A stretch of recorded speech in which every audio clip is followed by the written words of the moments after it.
What's up, guys? Ian here, coach of your Ladner Lanturn. Finally getting around to the Red Season 8 season recap. It won't feel like finally for you guys, but it's been, oh god, at least a month. Actually, I can check the week that I played Vic for playoffs. Um, these are generally longer videos, so please just bear with me, as this won't take too much longer if I can actually find this. Yep, April 29th was when I balanced. Yeah, it's been about a month. I'm recording this June 1st. You guys will see this July 31st. Or sorry, that'll be the date this uploads. I'm not sure if you'll see it that day or not. But just going to sort of run through my red team. Excuse me. This may or may not go up before my NCL Season 4 recap. At the moment, I'm 8-2 in NCL. I spelled season wrong. Oh my god, how stupid can one person be? That's great. Honestly, I don't even. That's just today, to be honest. Yeah, so I don't know how well that's going or not, but we'll run through Red here. In the NCL season recap, you might see the stats from Red show up or not if that does go up before this one, but this obviously won't have the NCL stats in it. So let's start with the draft analysis. We'll work our way through the Red doc. I'll just show you guys the Red doc. It's not anything to write home about necessarily, but there's some can sort of go through the weeks week by week there and show my team out up on the big screen. So, first thing I picked was Clefable. I had never used, well, I had Clefable and PTL at the same time as this. Um, Clefable is alright for me this season. I never got to put it in a position where it was an offensive problem for people, but it was a good rocker for the team. It ended up setting up rocks, I think, not as much as it could have either, because I had Chomp and Mega Aggron on this team as well. Maybe it wasn't the fairy type that I should have taken. I think probably a more offensive fairy would have been better on this draft, but I ended up going with a really bulky team, and that just is sort of how Clefable ended up on the squad. Garchomp, I was using a lot at this time, and I was really pleased with Garchomp in this league. Of the 4 leagues that I had Garchomp in at the same time, Red was by far the most offensive work that Garchomp put in. I'm fairly confident it got like 15 kills this season or something. You guys can check for yourselves. If you go back and see my PTL recap, you'll be able to see how many kills Garchomp had at the end of that season, and then you'll be able to see how many kills it had at the end of this season, and you'll sort of be able to see the difference between that. I might do that myself once these are uploaded, just to double check and see how many it was, or I'd have to go through all the replays again, which I'm not a huge fan of, but I might do that. Suicune, I grabbed third. This team was just looking kind of disgusting and really fat. And I was like, after I grabbed Suicune, I was kind of looking for like a triple pressure stalling core with the dogs. I wanted to get Suicune, Raikou, and Entei, and I do end up getting Entei later on, but I missed out on Raikou. Mega Aggron was all right. It got a couple of crits this season, which really helped out. Honestly, I think I got a crit against Lando T or something. Killed it with Avalanche, and then I got a crit against Gothita against Bill. With Heavy Slam and killed that. Mega Aggron's like a really consistent wall, and I thought that I had the wish support in Clefable, but Unaware Clef is like really bad. I'd much rather be Magic Guard and not rely on Unaware, but my team was set up fodder. A lot of the bulk on my team was set up fodder, and so unfortunately I had to run Unaware more often than I would have liked. The music is pretty quiet, but I think that's intentional. So, Aggron was really strong though. I'd only used it one time before on a rain team as my Mega because Mega Scizor got sniped, and then I dropped it for Mega Swampert. So this was like the first full season of using Mega Aggron. It didn't have all that many matchups. I would have preferred it could come to more matchups, but especially offensive fires really threatened it. Especially offensive grounds really threatened it. And I just found that it wasn't necessarily in the position I wanted to be in. This was easily the bulkiest team I've ever drafted, and it obviously didn't fit my playstyle in some games, and obviously did in others. As we saw, I kind of dominated Beery, and the match before that I 5-0'd someone. We'll find out when I get into things here, but there were some games where I was obviously not comfortable with the team, like very obviously not comfortable with the team. I think my match against Cow, I misplayed, and it sort of showed really, really clearly. My match against Shiny, I had no outs after that whole 1v1 scenario went on, and I'll discuss that more later. But that was kind of a downside of the team, is that I didn't have anything to do there. I had to sit there and just stall. My match against David is another great example.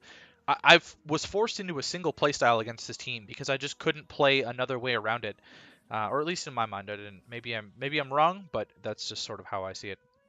Rotom-Mow was my only removal all season. It was kind of bad.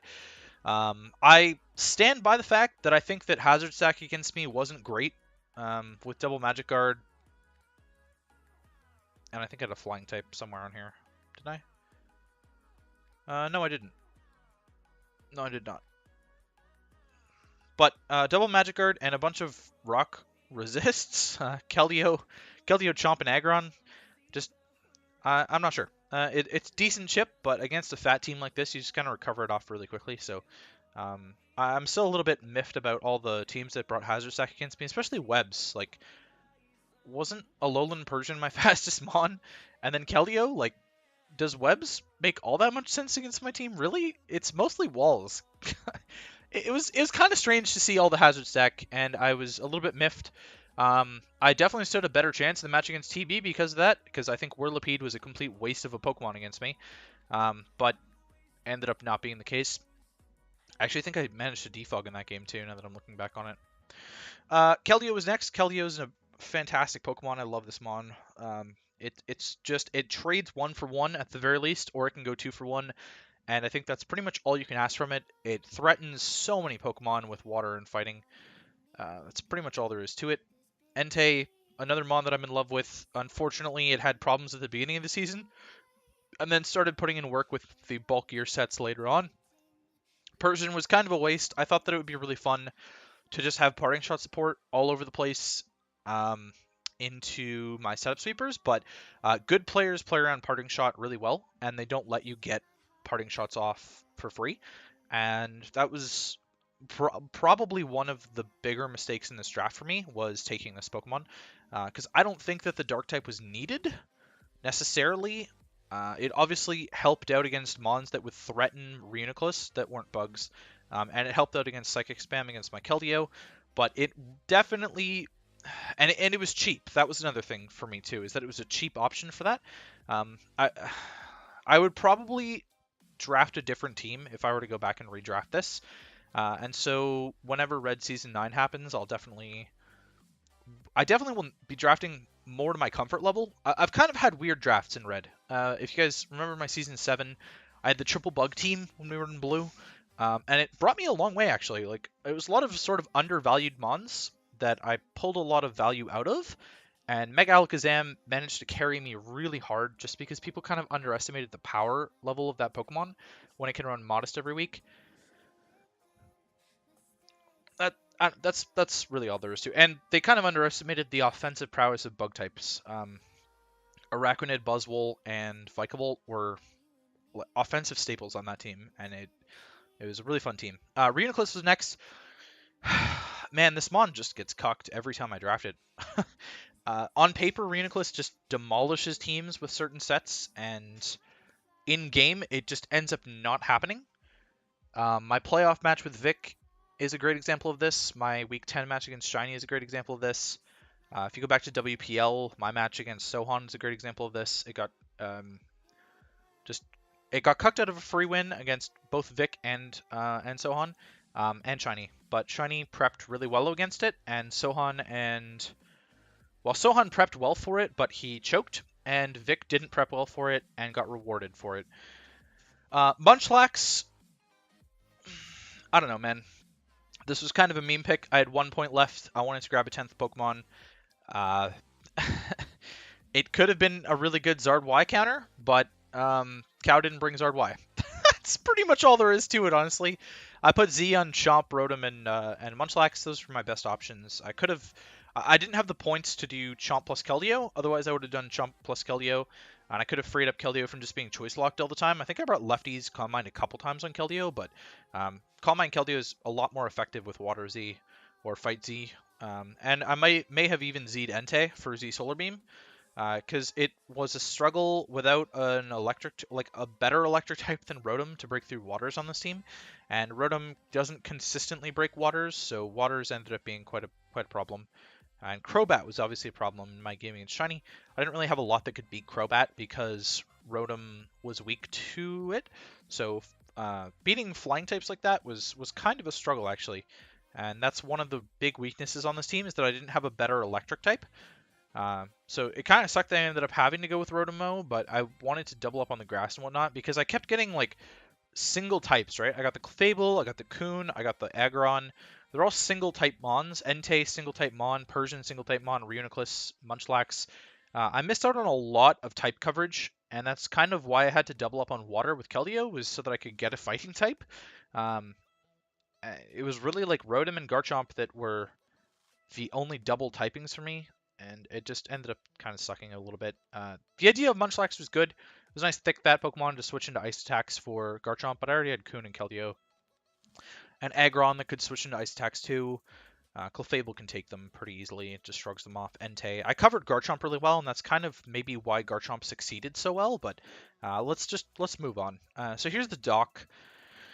This is what it looks like for the Majors teams, so it's automated to do this. And there were some interesting teams here. Bill obviously drafted an interesting team because that's just Bill. Delibird and Gothita came to more games than I expected for sure.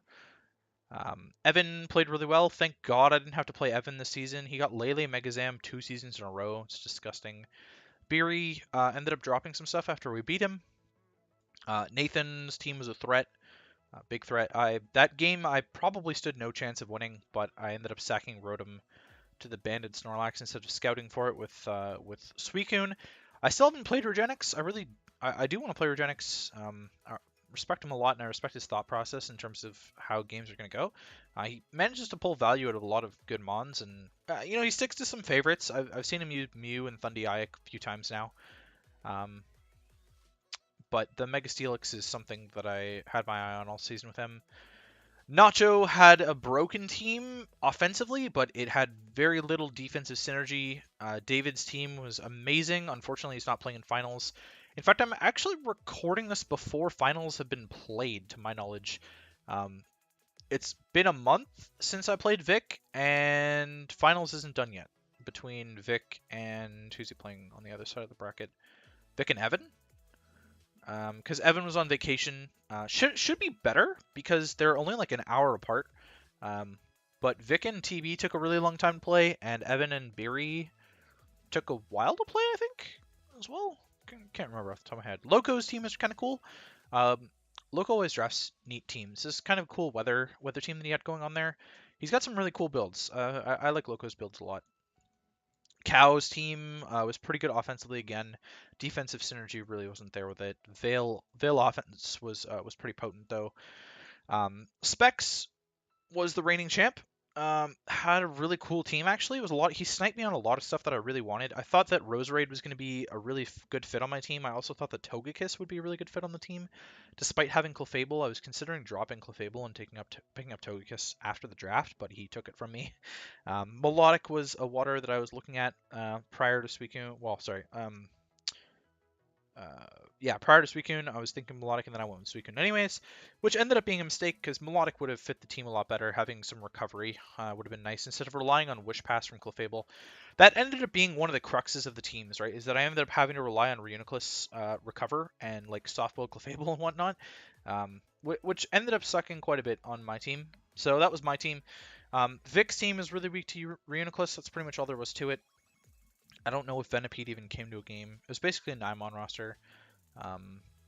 Lots of comfort for Vic. He had the Blissey, the Latios, the Superior Necrozma, Talonflame, and whatnot. Draft board here. Pretty basic draft board. Mega Mawile didn't get drafted. Or it may have been drafted and dropped. I can't remember. Jirachi was on a team, but didn't show up in red. Strange. Mega Scissor didn't get taken. A few things on here that I would have liked to have tried. We'll see next season. We'll see. Schedule here. We'll run through the schedule here in a second. This is what the tables look like. So we ended up finishing 6th and made that final playoff spot to play Vic, and then got demolished in round 1. Our differential was amazing.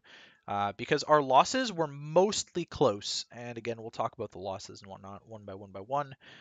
We just beat out on Shiny. It really helped that we had really good differential because we beat out Shiny and Specs for that last spot.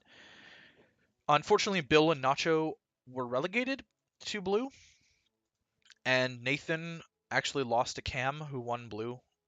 Cam ended up winning all of Blue, and beat Nathan in the promotion match. So Nathan's actually demoted as well, unfortunately for him. Loco, I thought he wasn't going to win a single game, ended up pulling his own weight and just pushing through and making it out of relegation territory. So really good for Loco. In terms of Blue, we've got Frost and Troy moving up to yellow next season, along with Cam. So these three teams are moving up to yellow next season.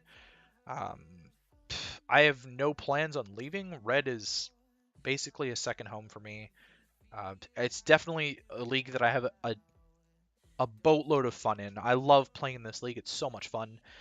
It's honestly very, very fun competing against these guys. And it's really cool to me that a lot of my friends are in the league now. It was kind of cool to me where I had a few friends and I was sort of an unknown name competing. And then I sort of made a name for myself in Blue by playing really well when we had the 13-week season. And I think I really stepped it up, and making playoffs was kind of a big thing for me. It sort of showed me that I can compete against these good players consistently, which is something I'm looking forward to doing in a few other places. By now, I haven't decided currently if I'm going to upload UPAD League or not, but I am playing in UPAD League while this is going on. So you guys may or may not be seeing UPA content or not, but it's sort of stepping up my game a little bit. UPAD is like, despite it being a D League, it's great competition. So definitely looking forward to playing there, especially as I take a step back from leagues like PTL and work towards some more high-level leagues. I'm not sure what's going on, but I'm sort of actively trying to get into leagues like Hive and LD by talking to some people involved and seeing where that goes, sort of networking myself a little bit more and maybe getting my name out there a little bit more too. But that's pretty much all there is to the doc here. We'll just go through my team tab if you guys wanted to see it. This is what my team tab looked like. So I believe this was originally made for tiers when Red was using tiers, and so your Mega would go in the big one, but this is just my first pick. And it lists my ZZ users, so pretty basic doc, but it works for what we need it to. I'm really glad it's not on the website this season. The website was absolute aids to navigate. It's a really cool idea, but it was really aids to navigate.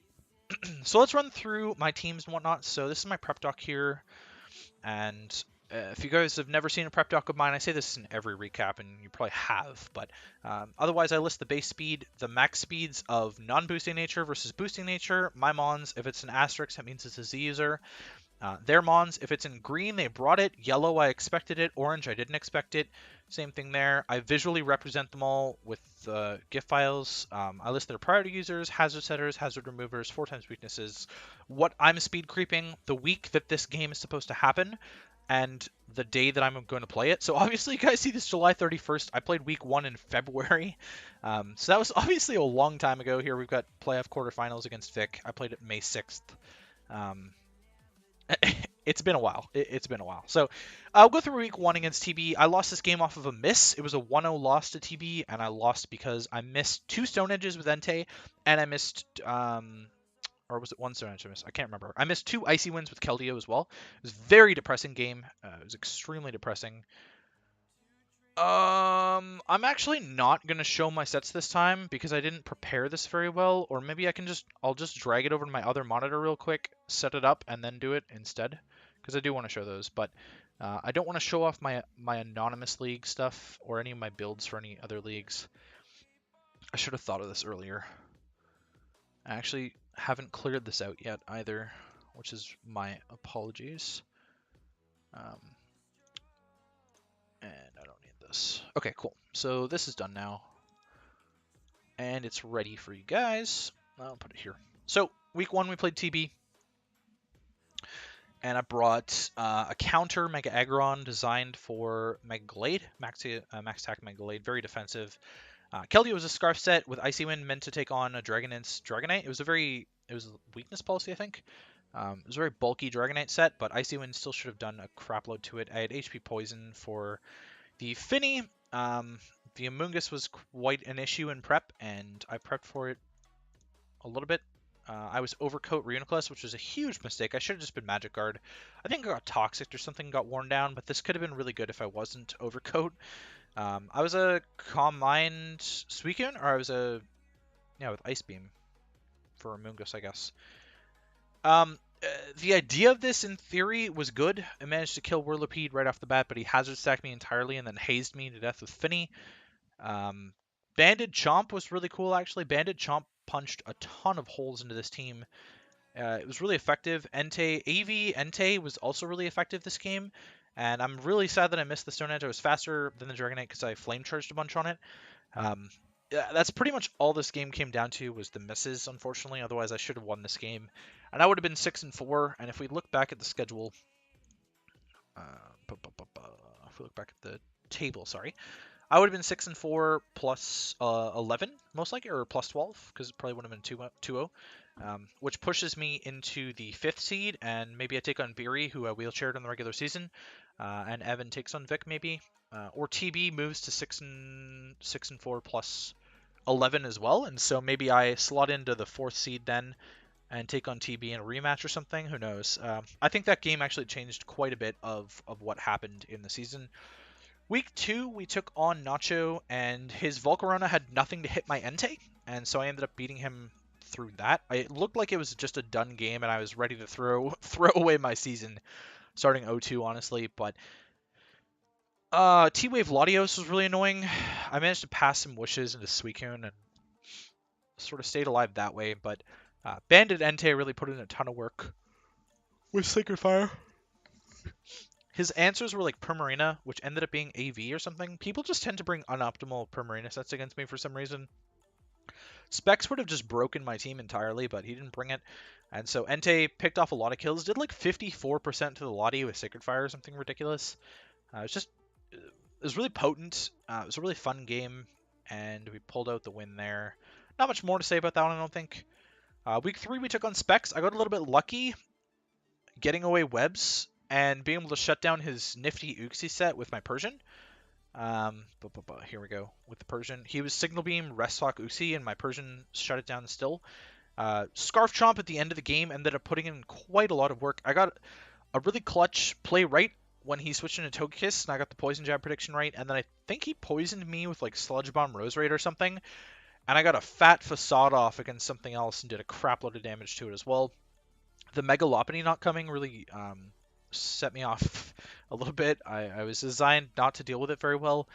Specs Rotom was a threat, but I don't remember doing that much. And Sub Keldeo was actually quite a problem for him. I was Rindoberry, Nat Gift, Rindoberry, Entei for the Melodic, but it ended up getting burnt before I could do that, and so I was prepared to do absolutely nothing. Jack shit to it, honestly. This is a really interesting game. Specs kind of hacks me in our first matchup ever, so this was a fun one to play against him. Week 4, we took on Nathan and got wrecked by Banded Snorlax. There was pretty much nothing I could do in that game. My Reuniclus was, again, it was another bad set against this team. It was designed to take on the Mega Guard and the Nidoking and whatnot and just take on his special attackers really effectively. I got a play wrong against the SD and Fernape. I could have clicked Scald and killed it, but I clicked I could have clicked Roar and phased it, but I clicked Protect instead, and he SD'd on my Protect, and the Infernape picked off like 5 kills when webs were up because I sacked my Rotom, which was going to defog, or trick the Scarf on Snorlax or whatever, and then defog. Dragon Z Garchomp looked pretty effective on paper, and ended up doing Dick All. I under-prepped for Klefki and it didn't show up, and I brought Toxic on a bunch of stuff, so Snorlax would have been really effective anyways. It's just quite the unfortunate game there. Week 5, I believe we picked up the pace. Yes, this is the game against Loco. A lot of you might criticize me for this build, but it was crazy how well Sandville, Bright Powder, Garchomp worked. And the fact that I could run Adamant against this team and still outrun Excadrill was really effective.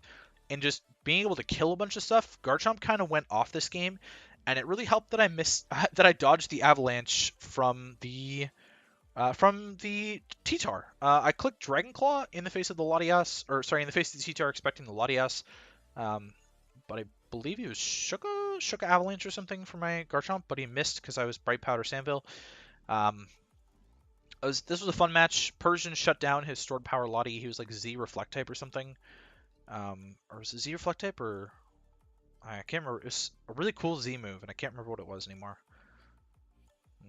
Oh well. Z Refresh maybe? Z Refresh I think actually. I think it was mono stored power. And he probably didn't expect Alolan Persian to come, but it was a nice way to actually deal with T-Tar and Gyarados, and I think that was it because it didn't do all that much to everything else. I can't remember exactly what happened this game. I know I brought Surf over Scald for some reason. I don't remember. Probably because I wanted to Toxic a bunch of stuff, and so I didn't want to Scald burn them.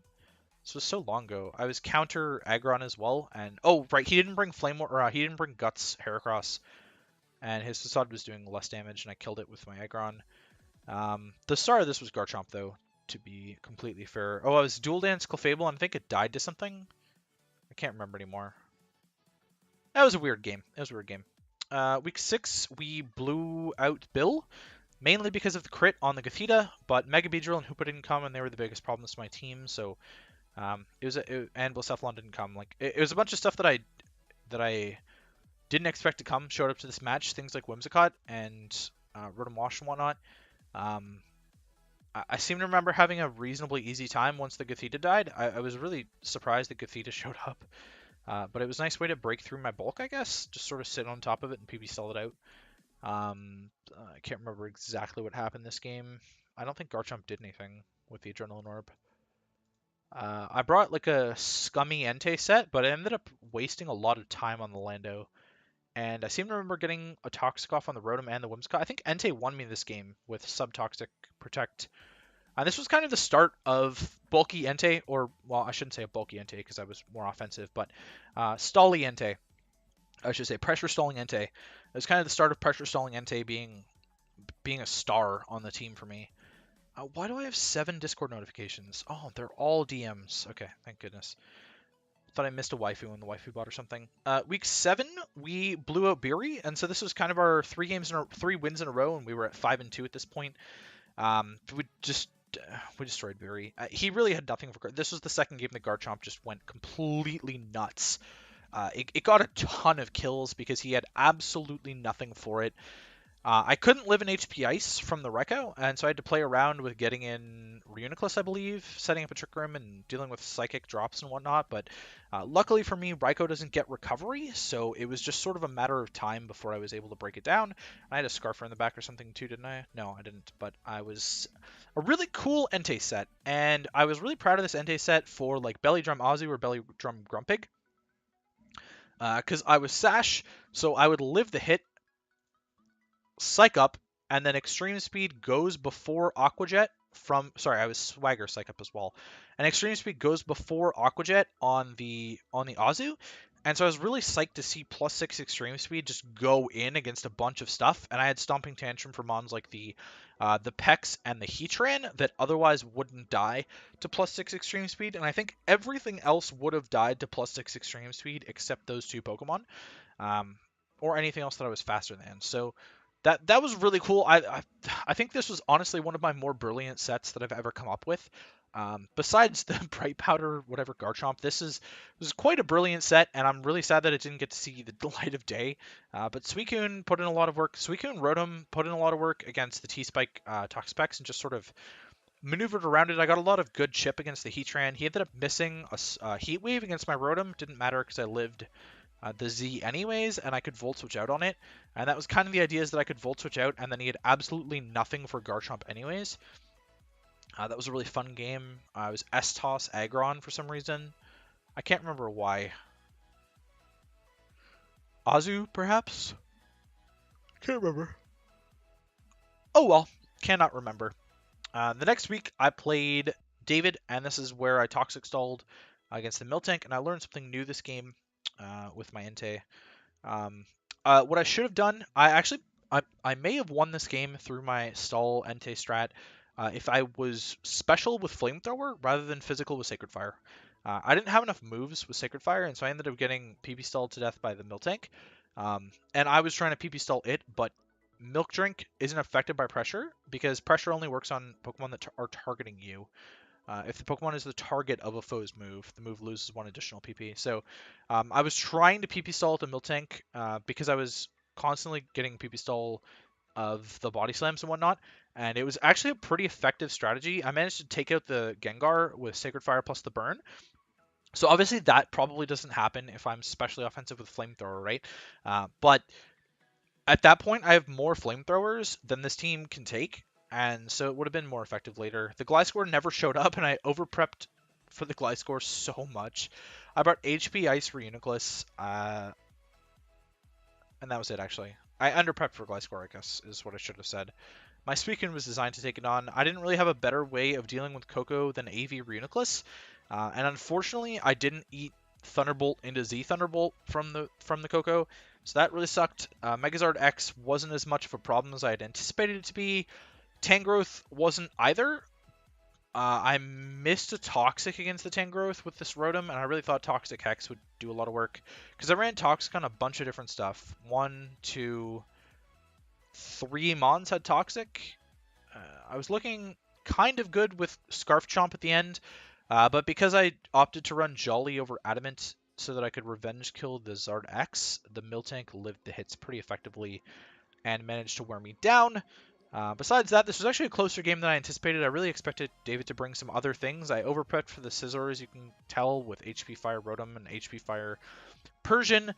Technician HP Fire Persian should have done quite a lot, despite me being Jolly. And unfortunately, that one didn't work out for us. Week 9, we took on Cow, and I got roasted by a nasty plot Crobat. Zygarde 50 had such an unmatchup that it was crazy, and I'm still really shocked that that even came. It was not a good matchup for Zygarde 50. That's besides the point. I didn't bring a lot of the stuff that Zygarde 50 would have struggled against. Mons like Suicune, Garchomp, that just shut it down essentially just shut it down. The Zard Y never came, and Zard Y roasted my entire team, so I was really shocked about that. The Ninetales was there. Passimian came, which I didn't expect. I don't remember. I remember expecting the Decidueye and the Zard Y, and neither of them came. I didn't see much of this game besides the Nasty Belt Crobat. Munchlax actually did a lot. It got a kill against Zeraora, I think. It was a fun game with Munchlax. And then week 10, we took on Shiny. Shiny was a fun game, but the Bronzong set that Shiny brought shut down my Reuniclus. So, in theory, my Reuniclus should have done a lot. Kieran Black didn't even show up to break my team.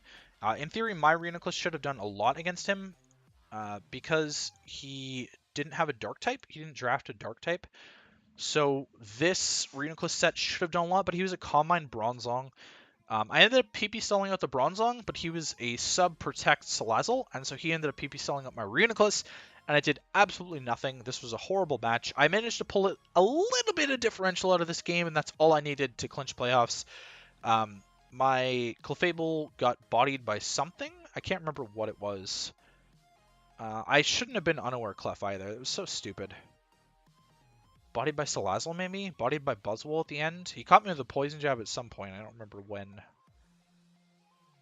Calm Mind Kun. Oh, Calm Mind Kun. He made some really good plays with Serena. He played really well around the build that I brought. I think this was definitely a game where I could have won. He crit me a couple times early on, and I couldn't get up screens with Rotom. That's all I really remember from this game. Oh, he's sub Endeavor DST, and I couldn't get Rocks up, but I could 1v1 it with Aggron. And then last but not least was our match against Vic. I'm still a little bit... I'm not salty about this game. I'm just a little bit miffed that his plan was to beat my Reuniclus with Dark Pulse Necrozma, which was really strange because I calm-minded on it pretty effectively. What I should have done, I probably should have split a little bit of this defense into Spidef. Thinking about this game, I was Colbur for like knockoff Conk, and Conk didn't even come. So the Colbur played quite a large role in this game, and then Z Talonflame took out my other Mons, but it wouldn't have been able to take out the Reuniclus with how bulky I was defensively. Bandit Entei put in a lot of work later on in the game, and that's pretty much all there was to it. Punishment Persian was really fun tech. For Mons like Calm Mind Lottie, Leaf Storm Serp and like Tail Glow Manaphy. Um, Punishment or Combine and Crossbow 2, Punishment just looked really good against his team. 60 plus 20 for each of the target stat boosts, like plus Black Glasses. This was going to be a really effective move against a lot of the team, and I liked the prep. So I had a lot of really cool prep this season. That's pretty much all there is to the prep, and we'll just get into the Mons and their stat lines and if I would draft them again and whatnot now. But it was a fairly successful season. I'm still really happy that I made playoffs, and that's pretty much all you can take out of this. So if you've watched my playoff match and you see how salty I was, I think it was probably deserved at the time. But it doesn't hold up well, and I'm pretty embarrassed about how I reacted to that one. I'd like to apologize to Vic as well in this video rather than in that video because I didn't want to re-record that one. So Vic, if you're watching, I'd like to apologize to you about my sort of outburst at the end of that video. I still think your plan was really bad, but I took it too far in that one, so we're just going to move on with our lives. So Garchomp moved its way all the way up here, and again, this is why I wanted you guys to maybe confirm with me how many kills it got this season, but it moved up to 34 kills, which is pretty nuts. It should actually be above Megalodios. Whenever I try and sort by column D, it always sorts by column B, because D is a sum of B and C, so we'll see about that one. But Garchomp, pretty effective. It's almost up to a kill a game now for me, 38 games. I've drafted it a bunch now. This is not including my NCL Season 4 stats, so that'll probably go up a little bit more. What else? Keldeo, pretty solid mon for me. Gets a kill a game, basically, is what I've been saying. Keldeo's, it's really consistent. Entei, I love Entei. From the bottom of my heart, I love Entei. It just, man, it really sucks when it misses sometimes. Oh, you guys can't even see Entei. There we go. It really sucks when it misses sometimes. I'm a big fan of using Entei, though. Megazam, the one time I used it was last season in Red, so the fact that it's still setting this high on my kill leaderboard is really fun to me. Reuniclus, I don't know what to say about Reuniclus. 28 games, 15, 16. It gets haxed. It's a hax magnet. And that's kind of what it is, right? It's a passive Pokemon to an extent. It's obviously very offensive, but it's kind of a passive Pokemon when you're trying to set up with it. And unfortunately, that leads to crits, freezes, flinches, whatever you want to call it. That's just kind of what it comes down to with Reuniclus, and that's the nature of it being so slow. I've had more success with Life Orb, Trick Room 3 attack sets than I have with setup sets with Reuniclus, even though setup sets are obviously more of a threat on paper. That's kind of just how it is, how it be. Rotom-Mow, I've drafted a ton. What's that? 1, 2, 3, 4, 5, 6 leagues now that I've had it, and I haven't won a title with it yet, even though I've used it so often. And it's pretty consistent in what it does, I guess. Just based on the kills and deaths per game. It kind of soaks hits and pivots into other things, which is the main job that it does. Suicune I would definitely take again as well. It got a few passive kills this season for me. Again, it's kind of a defensive pivot. It's definitely not my favorite bulky water. I won a title with it in UPBA Season 1. I definitely prefer Melodic. Like 9 out of 10 times I would prefer Melodic over Cone. I just don't think I had the team to help it succeed this season. And so it ended up falling flat, unfortunately, and that's kind of the idea behind Megalodios in last season of NCL as well. Mega Aggron, it's okay. It's not the greatest steel type in the game. I'd prefer Bronzong over Mega Aggron, honestly. I like a steel type with recovery, or at least the ability to recover with like leftovers or something, instead of just not having anything and relying completely on wish support. Just not a fan of that, man. And it doesn't eat special hits, even if you're specially bulky. Probably won't touch Mega Aggron with a 10-foot pole ever again.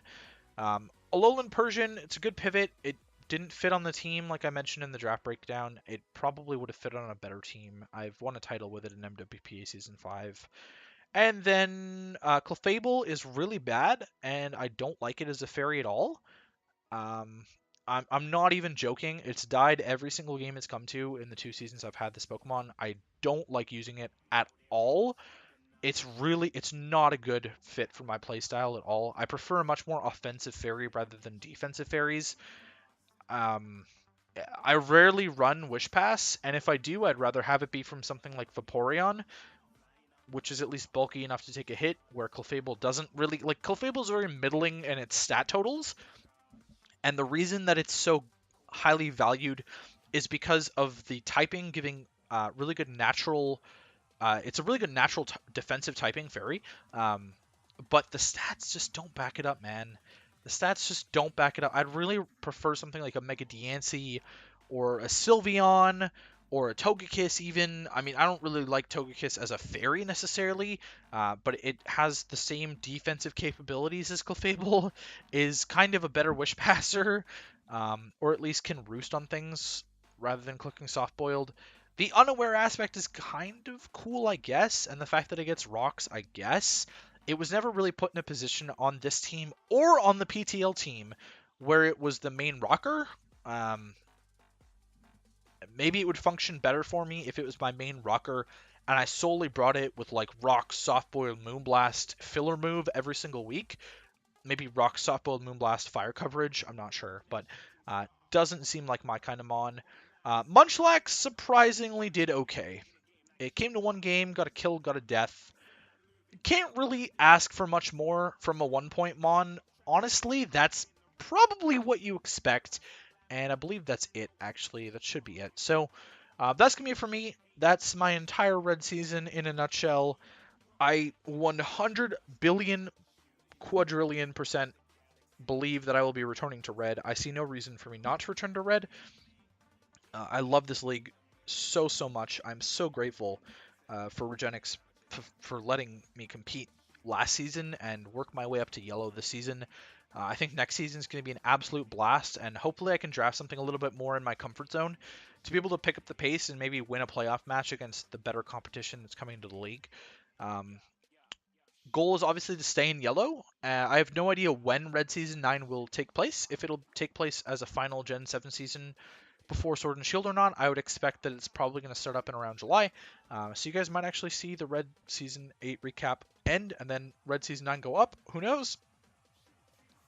From my knowledge, I don't know if there's a Red Season taking place before Sword and Shield, but I also don't want to assume anything. So that's going to be for me, guys. Hopefully you enjoyed my Red Season 8 recap and the entire season of Red Season 8. I put a lot of work into these videos in a sense that I have to hand make the thumbnails myself with the template, of course, but come up with the ideas for the pictures and whatnot, as well as it's some extra time investment for editing the videos. I probably will not edit the intro into this one just because I want to get this uploaded on time. I spent 3 hours one day just uploading like 23 videos of Red all in a row. And this one's taken a lot out of me, including my voice. So that's it for me, guys, and I'll catch you next time.